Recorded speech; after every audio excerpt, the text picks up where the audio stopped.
তারপর আদি তার মাকে হাসপাতাল থেকে পরীদের বাড়িতে নিয়ে আসে।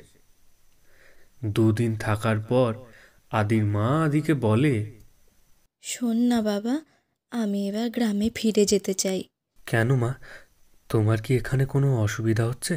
না রে, বৌমা আমার এত সেবা যত্ন করেছে এই 2 দিনে, আমি যতই প্রশংসা করি ততই কম হবে।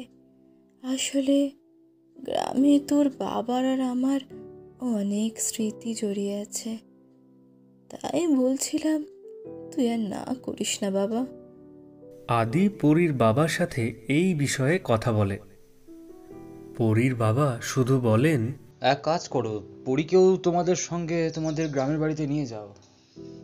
নতুন জায়গায় গেলে ওরও মনটা ভালো লাগবে। পরের দিন আদি তার মাকে আর পরীকে নিয়ে তাদের গ্রামের বাড়ি চলে আসে।